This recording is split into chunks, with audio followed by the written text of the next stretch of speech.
No, he likes it when we speak up to him. He really does, because he likes an honest conversation. He doesn't like us to be two people. He wants us to make him our best friend and to share our heart, our hurts, our feelings with him. For example, the scripture says, I will not give you more than you can bear. So I've lived out that scripture for a long time, and then on a certain day, it's more than you can bear. And then I tell him, it's more than I can bear, stop it now. And immediately it stops. Most of you would keep bearing and keep bearing and keep bearing and die. But he wants that tremendous honesty. He speaks firmly. He wants you to speak firmly. It's a respect for his creation. Yahweh will not turn aside until he has performed and carried out the decisions of his heart. You will understand this in the days to come. 31:1 I will be the God of all the clans of Israel, and they shall be my people. 31:3 I have loved you with an everlasting love, so I am constant in my affection for you. These are beautiful. I mean, this is beautiful. I am constant in my affection for you. He is with you, giving you affection. He's exposing himself if you listen to it. I will build you once more. You shall be rebuilt, Virgin of Israel. Only he'll be rebuilding us each individually. Remember, he kept calling them a whore. So you're in being rebuilt, you become a virgin.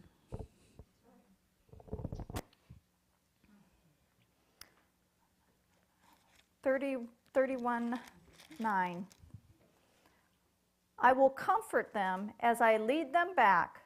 I will guide them to streams of water, by a smooth path where they will not stumble.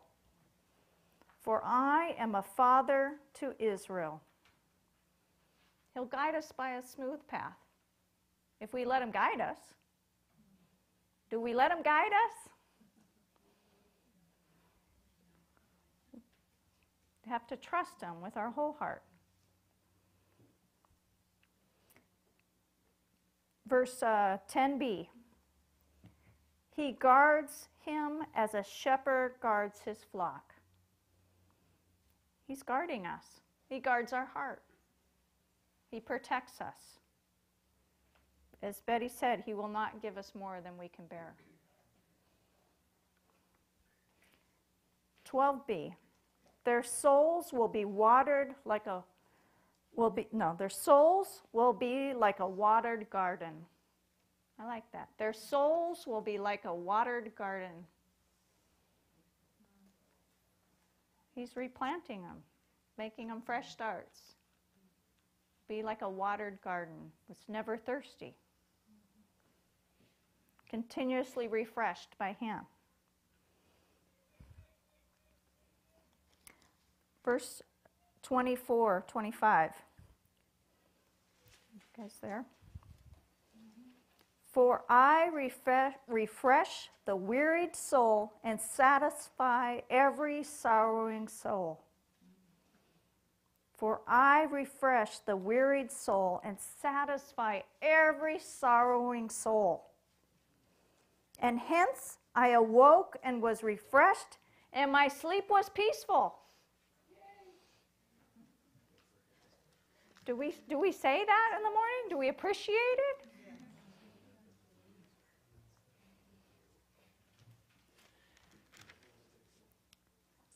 Verse 30.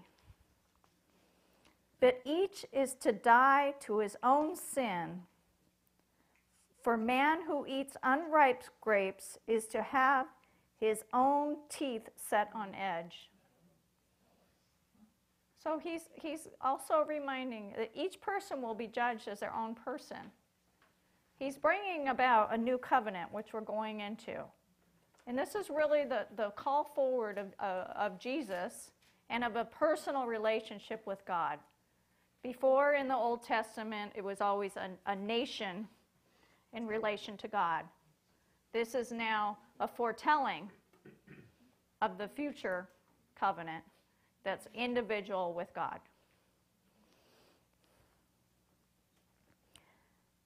So verse 31. See, the days are coming, it is Yahweh who speaks, when I will make a new covenant with the house of Israel and the house of Judah, but not a covenant like the one I made with their ancestors on the day I took them by the hand to bring them out of the land of Egypt. Do we let God take us by the hand? I often think about someone who shared in here one time about how when she wakes up in the morning, she thinks about Christ himself grabbing her hand and lifting her out of bed. And do we reach for that hand and realize that he is with us? He helps us to get out of bed, and he's in relationship with us, helping us to stand up first thing in the morning.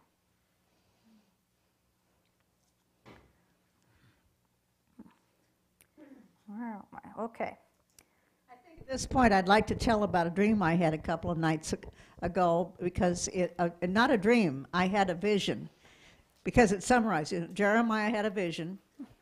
He was taught by the vision, and the vision took him to where he was supposed to go. I was in a sewer, and the Lord came and took the lid off the sewer and gave me a hand and pulled me out into a beautiful garden. Like a spring dress and lovely garden and lovely meadow. Now, for the next few minutes, I found myself going back to the sewer, out of the sewer, back to the sewer, out of the sewer. Because in the sewer, we're trying to deal with problems that are killing us and overwhelming us. The sewer is the place that Satan traps us. And he can keep us down there, busy all night with the stuff that's killing us. But in the end, I knew that I had to keep letting God pull me out. I wasn't doing evil to go back. Satan was pulling me back. The pull it was like a magnet to go back. So he has to keep pulling you out until you're free.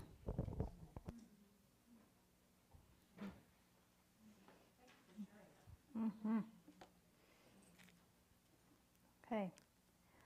Not a covenant like the one I made with their ancestors on the day I took them by the hand to bring them out of Egypt.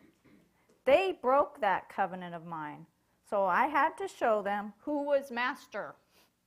Oh, do we remember who's master? It is Yahweh who speaks. No, this is the covenant I will make with the house of Israel when those days arrive. It is Yahweh who speaks. Deep within them I will plant my law, writing it on their hearts. Then I will be their God, and they shall be my people. There will be no further need for neighbor to try to teach neighbor, or brother to say to brother, learn to know Yahweh. No, they will all know me. They will all know me.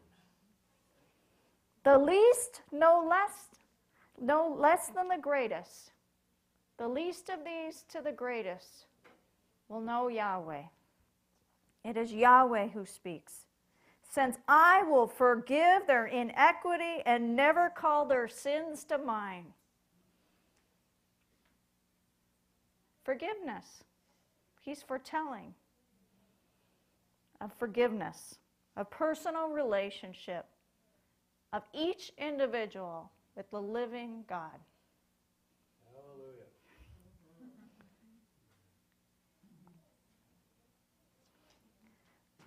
Oh, there she goes. There's three things in the covenant. And this is one of the most important scriptures in the Old Testament, because it's predicting the whole progress till the nations have come together and finished. And it's about individual redemption. Now individually you can be saved even if your nation is destroyed.